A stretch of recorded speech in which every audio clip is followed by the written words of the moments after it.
नमस्ते दोस्तों, मैं मौर्य वर्षा आपके अपने YouTube चैनल पर स्वागत करती हूँ।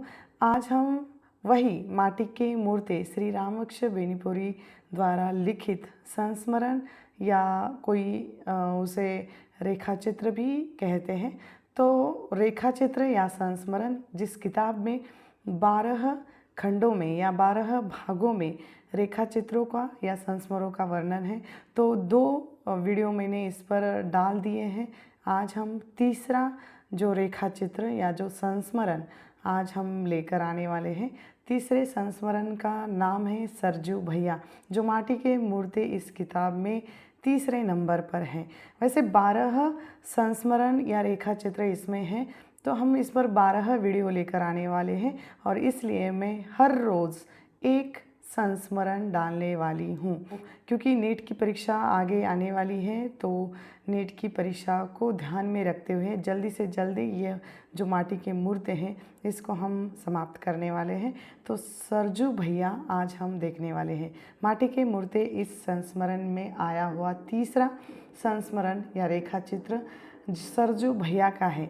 तो चलिए शुरू करते हैं इस वीडियो को। लेखक ने इस सरजू भैया नामक इस संस्मरण में एक ऐसे एक गाँव का वर्णन किया है, किस तरह व्यक्ति के जो स्त्रीवाचक नाम होते हैं और पुरुषवाचक भी नाम स्त्रियों के भी होते हैं। पुरुषवाचक नामों का एक दूसरे के साथ उपयोग होना और नामों का जैसे अनर्थ या अर्थ जैसे भी होता है वह बताया है।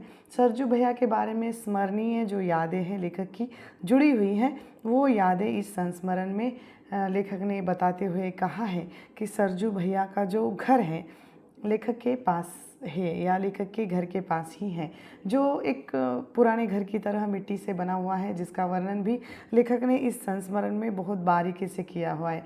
लेखक अपने जो माता पिता की प्रथम संतान रहे हैं, इस नाते जो पड़ोस में रहने वाले सरजू भैया उनके भैया समान लगते हैं या उनको इसी नाम से लेखक ने जो संस्मरण दिया है सरजू भैया। अकेले होने के नाते लेखक के वे बड़े भाई बन गए या बड़े भाई बन जाते हैं रिश्ते में। और लेखक ने सरजू भैया के शरीर का भी बहुत बारीकी से वर्णन किया है। जैसे उनका रंग बहुत ज़्यादा गोरा नहीं था, सांवला रंग था, बगुली सी इनकी बड़ी बड़ी टांगें थी और चिंपांजी की तरह बड़ी बड़ी बाहें और नाक एकदम सीधी खड़ी लंबी और भवे एकदम सघन थी। उनकी जो गणना गांव के एक बहुत ही दुबले पतले और लंबे आदमियों में की जा सकती, क्योंकि उनकी हाइट भी काफ़ी बड़ी थी और काफ़ी लंबे भी थे और दुबले भी रह चुके हैं। चरित्र की अगर विशेषताएं हम सरजू भैया के देखेंगे तो एक बहुत ही जिंदादिल व्यक्ति थे, बड़े मिलनसार मजाकिया व्यक्ति रह चुके हैं और हंसोड़ एकदम हमेशा दूसरों को हंसाने में माहिर है, चतुर है, फुर्ती हमेशा स्फूर्ति उनमें हमेशा रही है। हमेशा कामकाज में किसी न किसी कामकाज में वो हमेशा व्यस्त रहते हैं। मतलब इनके चारित्रिक विशेषताओं में ये बातें आती हैं। उनके शरीर को या उनके जैसे हम उनको देखते हैं तो देखने से किसी भी को भी ये लग सकता है कि किसी भूख मरे घर के या मनुष्य आदमी का शरीर ये होगा, या बहुत गरीब घर के जिनको खाने के लिए भी नहीं मिलता होगा या बहुत तो उनको काम है, ऐसा हमें पहले उनकी पहली मुलाकात से हमें लगता है। और गरीब है बहुत ऐसा लगता है, लेकिन ऐसा बिल्कुल नहीं था। उनके पास बहुत ज़्यादा संपत्ति भी थी। काका जी दुबले क्यों? तो शहर के अंदेशे से ऐसा कहा जाता है। तो अंदेशे से मतलब इनको अपनी चिंता कम और समाज की गांव की चिंता बहुत ज़्यादा रहती है।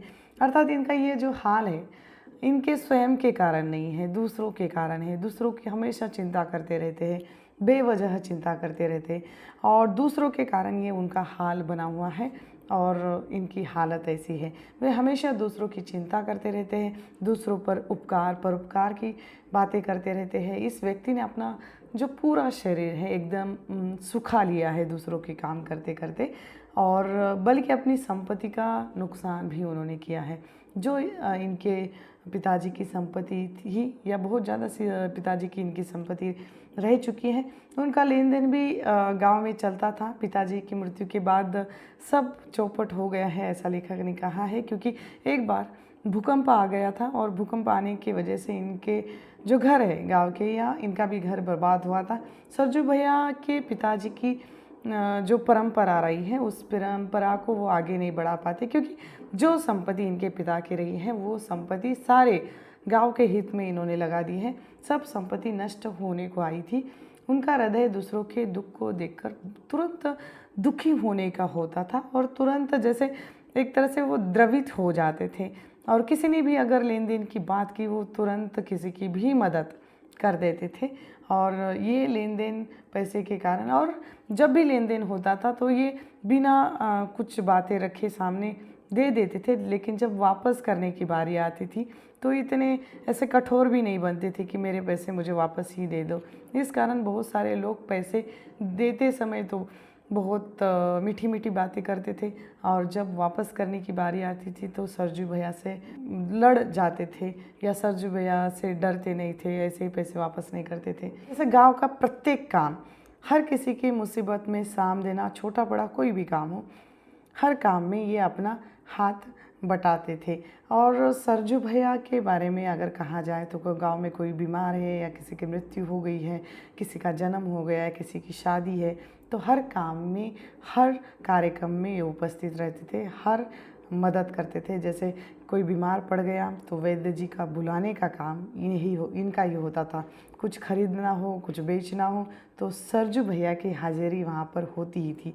किसी की मृत्यु हो गई हो तो कफन लाने का काम भी सरजू भैया ही करते थे।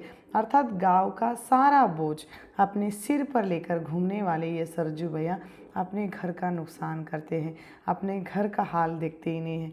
लेखक की नज़र में सरजू भैया का जो चरित्र है अत्यंत सम्माननीय, अत्यंत पूजनीय, वंदनीय और अनुकरणीय है। लेखक कहते हैं कि जब जब मैं उन्हें देखता हूँ और मेरा मस्तक उनकी चरणों में झुक जाता है, क्योंकि ऐसे जो दूसरों के लिए समर्पित कर देने वाले व्यक्ति आजकल जीवन में बहुत कम मिलते हैं, और ये उनके चरणों में झुक जाते हैं। क्योंकि इनके अनुसार क्योंकि रत्न की कद्र ज़्यादातर लोग नहीं करते, और जिस तरह सरजू भैया विश्वास के साथ लोगों की मदद करते हैं, उनको पैसे देते हैं, लोग इनकी बिगड़ी अवस्था में इनको ठगने का उपाय सोचते हैं, ढूंढते हैं। एक दिन ऐसे ही लेखक जब अपने घर में बैठे हुए थे और कुछ पढ़ रहे थे शायद, तो सरजू भैया आए और लेखक ने उनकी चेहरे को देखा ही नहीं। सरजू भैया खड़े होते हुए मायूस होकर रोने लगे थे। सरजू भैया आंसू बहा रहे थे। तब लेखक ने उनको देखा तो उनको समझ आया कि लेखक को समझ आता है कि सरजू भैया की अच्छाई का फ़ायदा भी लोग उठाते हैं। ऐसा ही कुछ गांव के एक आदमी ने उनके साथ किया था। ब्याज पर पैसे पहले सरजू भैया ने उनसे लिए थे और सबूत के तौर पर एक अंगूठा कागज़ पर अंगूठा लगवाया दिया था, लेकिन सरजू भैया ने पैसे के लिए ये अंगूठा लगवा दिया था। अंगूठा उन्होंने लगवा दिया, लेकिन आगे पीछे की जो बात होती है वो सोची नहीं। अब वह व्यक्ति उनको धमका रहा है कि पैसे वापस कर दो नहीं तो मुकदमा कर देगा।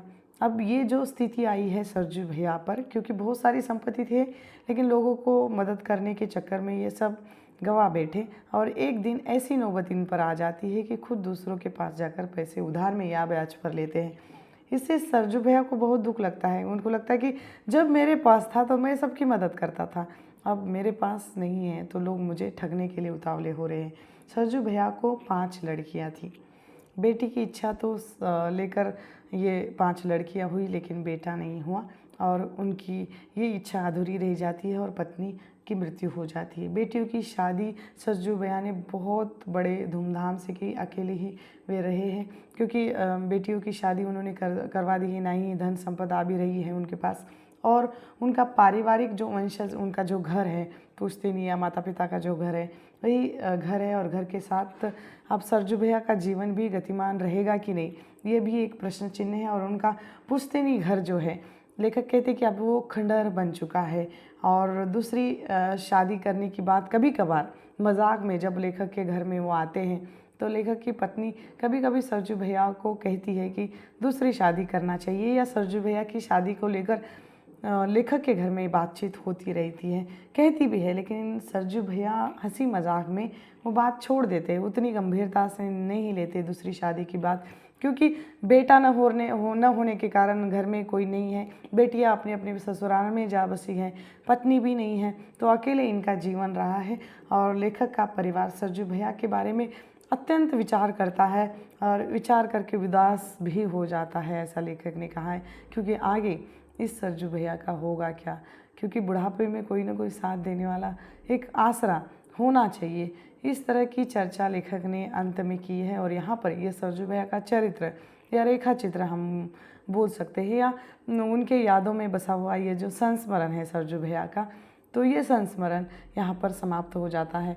आप लोगों को अभी आने वाले समय में जो मैं इस माटी की मूर्ति इस किताब में दूसरे जो संस्मरण या रेखा चित्र दिए हैं, रोज़ एक इस पर वीडियो लेकर मैं आ जाऊंगी। और जल्दी जल्दी हम नेट के पाठ्यक्रम पर सिलेबस जो रहा है उसको कवर करने की कोशिश मैं करती रहती हूँ और करूँगी भी। तो यहाँ पर मैं रुकती हूँ और जल्द मिलेंगे एक नए वीडियो में एक नए विषय के साथ। तब तक के लिए धन्यवाद।